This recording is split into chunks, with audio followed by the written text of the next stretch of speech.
Today, we talk about how to make a killer resume. A resume is like a love letter.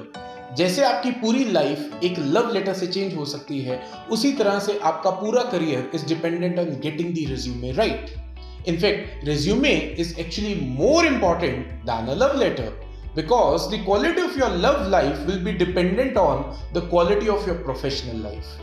I believe in CD Baat no bakwas, so I will keep this video very short. I'll deliver 4 points in under 5 minutes. Let's get started. Number 1. Treat your resume like a love letter and not like a sales letter. In first year of my college, I took a subject by the name of communication skills in which the prof was a very interesting character. He taught us that a resume is a sales letter. The logic being that the purpose of a resume is to sell you as a product. I took his advice to my heart and actually improved upon it. I say that a resume is a love letter. While a sales letter is more focused on the product and highlights the benefits and features of the product, in the case the candidate, a love letter focuses on the one you are trying to seduce. While a sales letter is about you, a love letter is about the girl.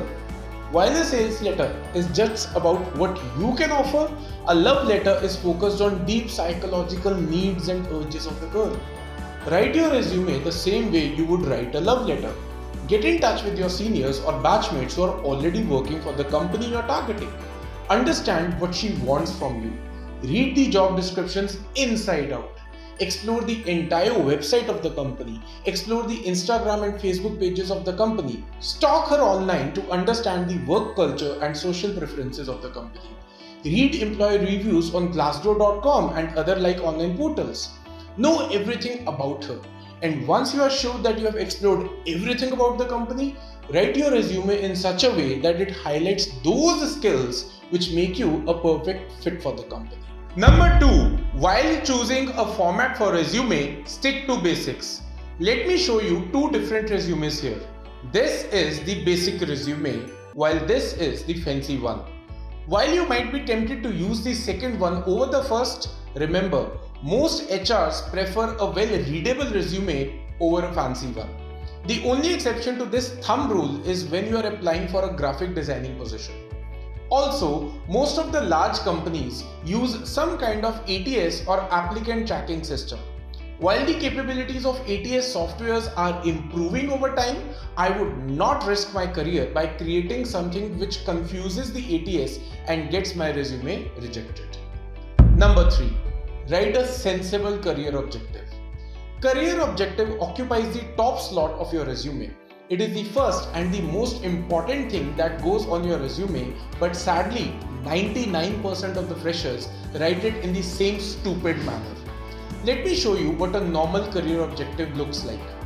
To work with dedication and determination in an environment where I can utilize my knowledge and abilities towards the growth of the organization and also to enhance my professional as well as personal skills.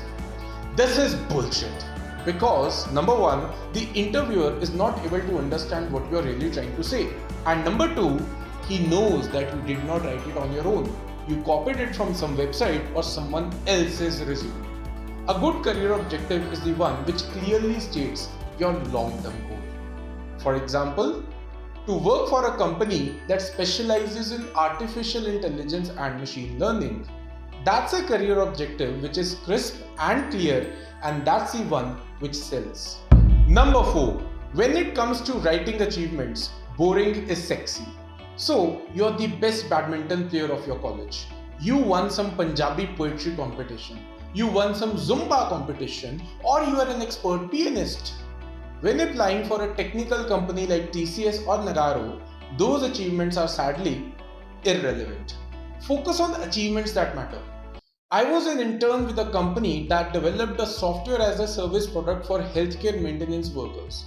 That's an achievement you should write on your resume. That's the achievement which will help you get placed in TCS digital profile. So when it comes to writing achievements on your resume, boring is sexy.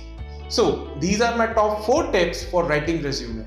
I am Rishabh Arora and my venture Aptitude Baba is an edtech startup based in Amritsar that specializes in preparing students for campus placements. We run both classroom and online courses for engineering and MBA students. Our institute enjoys a 90% success rate for campus placements program. Feel free to contact us for courses on resume writing, interview and group discussion preparation, as well as aptitude training.